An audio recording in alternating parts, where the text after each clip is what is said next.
Hey guys, this is Nancy and today's random trash is about after a victory.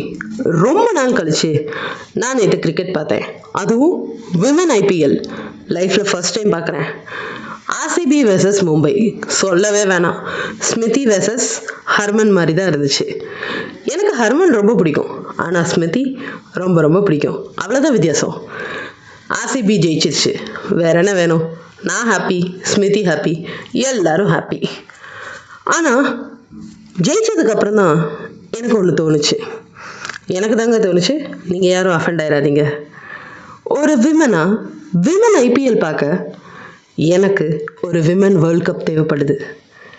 ஒரு ரைட்டராக இருந்தும் நான் எவ்வளோ பின்னோக்கி இருக்கேன்னு யோசித்தேன். ஓ மை காட் அப்படின்னு தோணுச்சு. தமிழில் ஒரு அழகான சேயிங் இருக்குது, ஜெயிச்சுட்டு பேசுன்னு சொல்லுவாங்க. ஜெயிச்சுட்டு பேசலாம் டைம் இருக்காது, டெய்லி ஜெயிச்சுக்கிட்டே இருக்கணும். நமக்குள்ளே இருக்கிற நம்மளை நான் இன்னும் ஷாக்கில் தான் இருக்கேன். பொம்பளை பிள்ளைங்க கிரவுண்டில் விளையாடுறத பார்க்க எனக்கு இத்தனை வருஷம் ஆயிருக்கே. ஸோ இந்த வீடியோ பிடிச்சிருந்துச்சுன்னா உங்களுக்கு தெரிஞ்ச ஸ்ட்ராங்கான நம்பிக்கையாக இருக்கிற பொண்ணுங்களுக்கு அனுப்புங்க. லைக் பண்ணுங்கள், ஷேர் பண்ணுங்கள், கமெண்ட் பண்ணுங்கள். மறக்காமல் சப்ஸ்கிரைபும் பண்ணிடுங்க. நாளைக்கு பார்க்கலாம். Bye bye guys.